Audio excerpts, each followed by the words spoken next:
साली आधी घरवाली। सिमरन की छोटी बहन विभा माँ के होते हुए भी सिमरन के ही पीछे लगी रहती थी। सिमरन, आ गई हो तो इसे खाना खिला दो। बोल रही है तुम जब तक नहीं खाओगी ये भी नहीं खाएगी। क्या है विभा, तुम खा लिया करो ना, मुझे ऑफिस से आने में देर हो जाती है। और कोई छोटी बच्ची तो हो नहीं तुम जो खाना भी नहीं खाती हो कि दीदी आएगी तो ही खाऊंगी। हाँ, छोटी बच्ची ही समझ लो।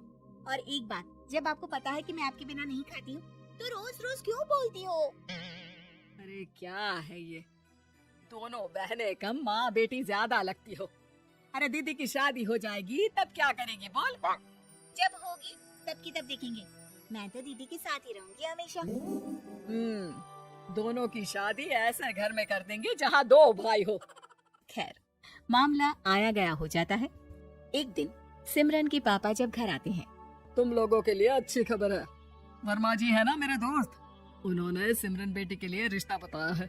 बहुत अच्छा लड़का है, सिमरन को भी पसंद कर लिया है और कल वो लोग आ रहे हैं सिमरन को देखने अपने घर।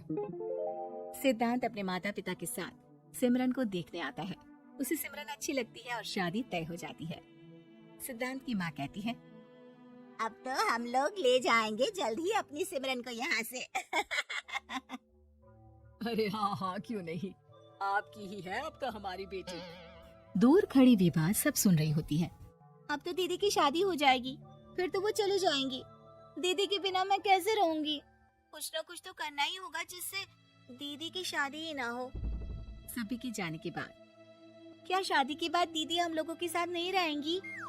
अरे नहीं तो फिर क्यों रहेगी, शादी हो जाएगी तो अपने घर चली जाएगी ना। तो मैं भी जाऊंगी उनके साथ, मेरा भी सामान पैक कर देना। अरे कैसे बात कर रही हो विभा, दीदी के ससुराल छोटी बहन नहीं जाती।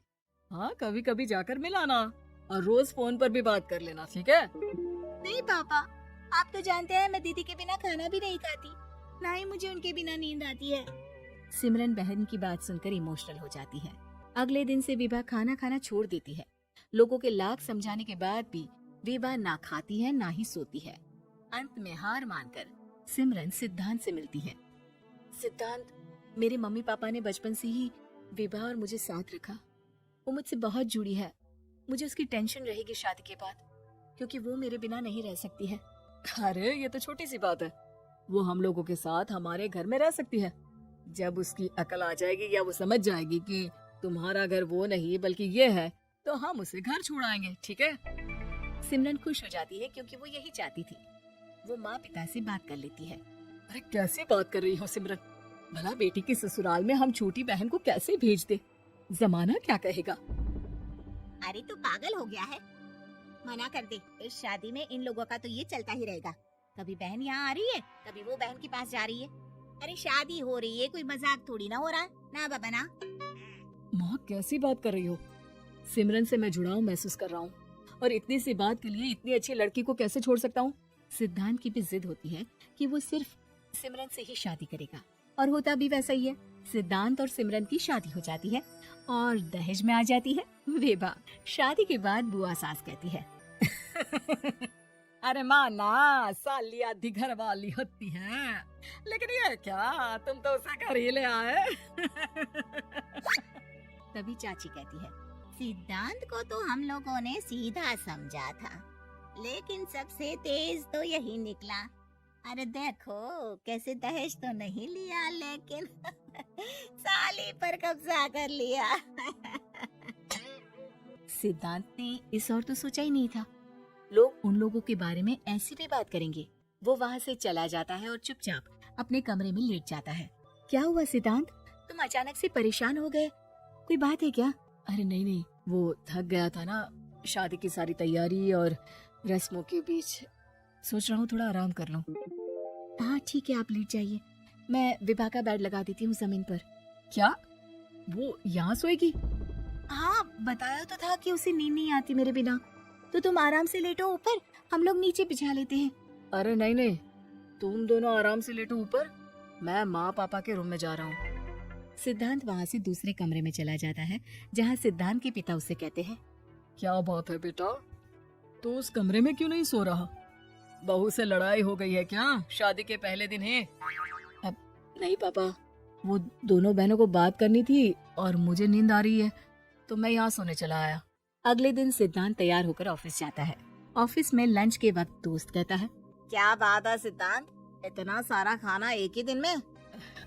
हाँ यार, वो सिमरन को खाना बनाने का शौक है तो उसी ने बनाया है। यार हम लोगों की तो सिर्फ एक ही बीवी है, इसकी तो दो है ना। सिद्धांत को गुस्सा आ जाता है। कैसी बात कर रहा है तू? अरे तू तो भाग्यशाली है जो बीवी के साथ साथ साली भी आ गई। अरे साली लोगों की तो आधी घरवाली होती है, तुझे तो पूरी की पूरी मिल गई। सिद्धांत का पारा अब 7वें आसमान में पहुंच जाता है। वो खड़ा होकर उस लड़के से लड़ने लगता है। हाँ, मेरी शादी में मेरी बीवी के साथ मेरी साली भी आई है, ये सच है, लेकिन सिर्फ कुछ समय के लिए, क्योंकि उसने सिमरन को बचपन से ही माँ की तरह देखा और यूं अचानक वो सिमरन से अलग नहीं रह सकती थी। इसलिए सोचो, अगर मेरी बीवी उसके लिए माँ का स्थान रखती है तो मेरा दर्जा क्या हुआ? तभी वहाँ बॉस आ जाता है। माफ करना सिद्धांत, यहाँ इस मेंटल लेवल के लोग हैं। जरूरी नहीं साली सिर्फ आधी घरवाली ही हो, कभी वो छोटी बहन तो कभी बेटी भी होती है। वेल डन सिद्धांत। सिद्धांत को अब ऑफिस में कोई कुछ नहीं कहता, लेकिन आस पड़ोस का वो तो वही हाल रहता है। सिद्धांत ऑफिस से घर की ओर आ रहा होता है कि रास्ते में उसे अपनी कॉलोनी का दोस्त मिल जाता है। क्या बात है, चेहरे की चमक बता रही है, शादी से बड़ा खुश है तू, क्यों? हाँ यार, अच्छी लड़की और अच्छा परिवार मिलना कहाँ होता है जल्दी आजकल। यार हमें भी दिला देना ऐसा परिवार जहाँ एक के साथ एक फ्री की स्कीम चल रही हो। सिद्धांत को फिर गुस्सा आ जाता है। वो दोस्त को मारने के लिए हाथ उठाता ही है कि वहाँ विभा आ जाती है। अरे जीजू रहने दीजिए ना, ये लोग नहीं समझेंगे कि इंसानियत क्या होती है। ये सच है कि दीदी से कैसे दूर रहना ये मुझे पता नहीं था। आपने मुझे दीदी के पास रहने का मौका देकर ये समझने का मौका दिया कि लड़की का असली घर उसका ससुराल होता है। मैं समझ चुकी हूँ, मैं जा रही हूँ जीजू, लेकिन मैं खुश हूँ कि आपने मुझे अपनी छोटी बहन समझा। सभी उन लोगों को देखकर ताली बजाने लगते हैं। विभा अपने घर चली जाती है और सिद्धांत खुशी खुशी सिमरन के साथ रहने लगता है।